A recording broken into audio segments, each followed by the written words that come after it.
السلام عليكم ورحمة الله وبركاته. عاملين ايه يا حبايب قلبي؟ وحشتوني جدا جدا. صلوا على النبي يا حبايب قلبي. اللهم صل وسلم وبارك عليك يا حبيبي يا رسول الله. منكم بقى اهدى، حذروا فزروا. ده سبانخ بالشوفان. سبانخ بالشوفان، بسم الله ما شاء الله. شايفين الحلاوة والجمال؟ تحفة تحفة تحفة تحفة. سبانخ بالشوفان وبالطشة. عملت لها طشة كده بقى بالتومة. رائعة رائعة رائعة رائعة. جربوها بقى يا حبايب قلبي وادعولي. ما عندكش شوفان يا عينيا، هتحطي رز ابيض، شوية رز صغيرين او شوية فريك، هيدوكي نفس الطعم ونفس النتيجة. صلتوا بينا على النبي بقى يا حلوين. اللهم صل وسلم وزد وبارك عليك يا حبيبي يا رسول الله. بسم الله الرحمن الرحيم. معانا كده اول حاجة يا حبايب قلبي، دي فرخة امهات يا حبايبي. كان ابو الاء بقى ربنا يخليه يا رب كده جايب لنا ديك امهات، انا قسمته مرتين. تمام. ولحمته يا جماعة تحفة، وركزوا مع الرجول، ام الاء بتقول لكم محدش يرمي حاجة، احنا في زمن صعب. ها، صلاة فينا على النبي يا حلوين. اللهم صل وسلم وبارك عليك يا حبيبي يا رسول الله. حطيت بقى كده يا حبايب قلب بصل وتوم. اللي عايزة تحط جزر تحط، عايزة تحط بطاطس كوسة فلفل طماطم، اي حاجة عايزين تحطها حطوها. انا ما احبش احط حاجة مع الفراخ يا جماعة غير البصل والثوم. وان كان طماطمية كده ولا حاجة، وساعات ما بحطش الطماطم خالص. تمام، علشان انا بغسل طيوري بسم الله ما شاء الله، يعني بغسلها كويس جدا وبنقعها بالخل بقى كده والطماطم، ولو في قشرة سفندي بتقطع الزفرة خالص، بتخليها تحفة كده. معنا كده اول حاجة يا حبايب قلبي، دي يا حبايب قلبي كده معلقة سمنة كده. تمام، بسم الله ما شاء الله. اللهم صل وسلم وبارك عليك يا حبيبي يا رسول الله. ودي حتة زبدة يا حبايب قلبي. تمام. الفيديو ده يا حبايب انا كنت هطلع به لايف، بس بقت النت عندي مش عارفة ماله بقى اليومين دول، معكسني خالص. معنا كده حتة سمنة على حتة زبدة. كده تمام، ومش ايام السمنة البلدي. انا كنت والله ما بسيح الا بال6 كيلو وال7 كيلو زبدة، بس بما ان الزبدة غالية بقى استعملنا السمنة التانية مع الزبدة، يعني دي تساعد دي شوية. تمام. الحمد لله يا رب، زدها علينا نعمة واحفظها من الزوال يا رب، واحنا احسن من غيرنا الحمد لله يا حبايب قلبي. كده يا حبايب قلبي حطيت كمان شوية ملح، ريحة ملح كده في البتاع الشعرية عشان توحد لون الشعرية معايا. ومعايا كده الرز. الرز يا حبايبي هتحطيه الرز قد المية اللي عشان الشعرية بتاعتك تطلع مفلفلة كده وزي الفل. ده فيديو العجائب يا جماعة، خليكم معايا بقى وشوفوا بقى اللي هيحصل معايا وقولوا لي ايه السبب. في حاجة هتحصل بس خليها بقى بوقتها. معايا كده شوية كمون بساط وشوية فلفل بساط خالص. واشوح بقى الرز بشعرية كويس، لازم اديله تشويحة يا حبايب قلبي قبل ما ازوده. احب انا ازوده بالمية السخنة. كده تمام يا حبايب قلبي. قلبنا بقى كده الشعرية بتاعتنا. وهنعمل بقى مع بعض شوية سبانخ بالشوفان. يا خبر ابيض يا جدعان، ايه الحلاوة والجمال ده! تحفة تحفة تحفة بصراحة والله العظيم. حطوا لايك لأم آلاء يا حبايب قلبي.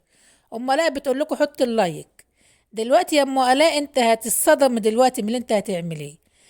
قلت بقى يا حبايبي اعمل كوباية قهوة عربي. انا بحب اعمل قهوة عربي يا جماعة، بلقم القهوة في الكوباية واغلي اللبن واسقطه عليه كده. قلنا نودي اللبن بقى في التلاجة. شوفوا بقى المفاجآت اللي هتحصل. الحمد لله على كل حال. كده القهوة يا حبايبي اتكبت مني، وانا كده ايه غسلت البوتاجاز ونضفته وشلت كل اللي عليه، ورحت حط قهوة تاني، يعني ده لبن تاني غير الاولاني. قلت يمكن في العيب في عين البوتاجاز. قلت غير العين، وديتها بقى على العين الصغيرة. استنوا بس، شوفوا اللي هيحصل. بالله عليكم قولوا العيب في مين؟ العيب في الجاموسة اللي حلبة اللبن، لا مؤاخذة يعني. ايه رأيكم؟ ولا العيب فيا انا، ولا العيب في ايه بالظبط؟ اتحرمت عليا القهوة، قلت والله ما انا شاربة قهوة. بصراحة اتصدمت، دي تاني مرة القهوة تندلق مني على البوتاجاز. رحت بقى مسحت البوتاجاز تاني، كان يوم طويل عليا بصراحة. يعني الواحد زعلت. زعلت بجد، انا زعلت دلوقتي تاني. هو الفيديو ده بقاله فترة يا جماعة وانا مش عايزة اسجله. معلش يا ام الاء، معلش ما تعيطيش يا ام الاء، معلش فداكي فداكي يا ام الاء، ما تعيطيش.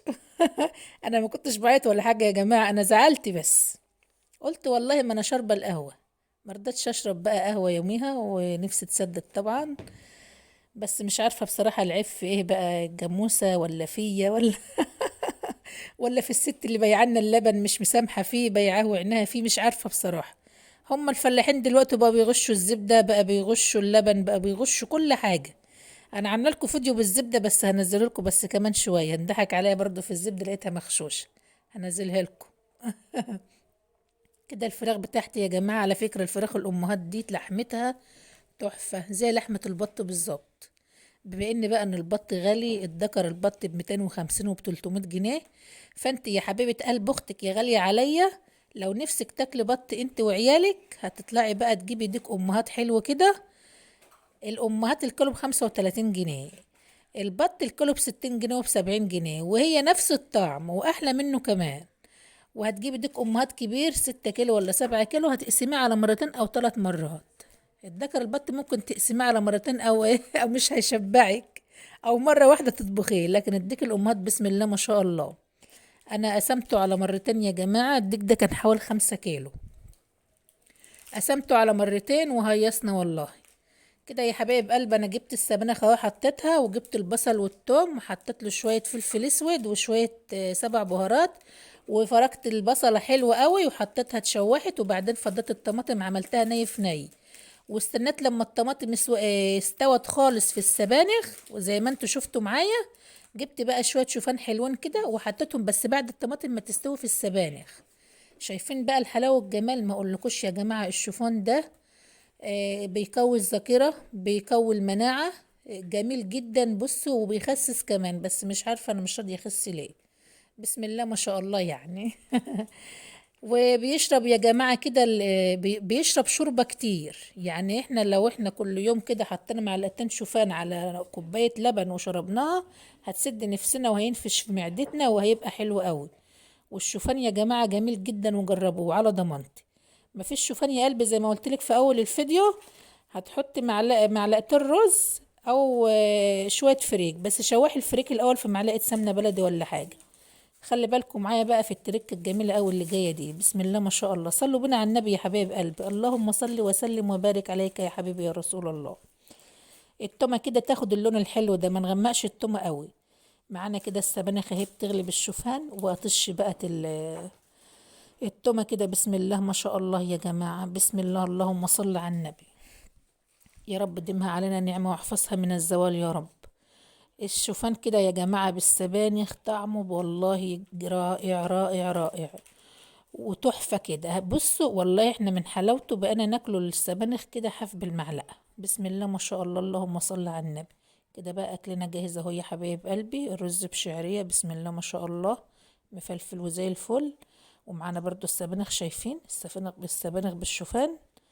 جميلة جميلة جميلة بجد بجد. تسلم ايدك يا ام الاء، وما تزعليش نفسك على اللبن اللي اتكب منك. فداكي يا حبيبتي.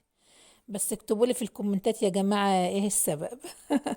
شايفين اللحمة بتاعت الفراخ الامهات والله زي البط بالظبط. يا ريت لو استفدت معايا لو بحاجة بسيطة يا حبيبة قلبي حط لايك. ليوميات نهى رزق. وإلى اللقاء في فيديو آخر، واترككم في رعاية الله وأمنه، والسلام عليكم ورحمة الله وبركاته. لايك يا حبايب قلبي اليوميات نهى رزق على الفيسبوك وعلى اليوتيوب باسم منوعات نهى رزق. لايك وشير يا حبايب قلبي لأختكم آلاء. باي باي يا حبايب قلبي، باي باي يا حلوين.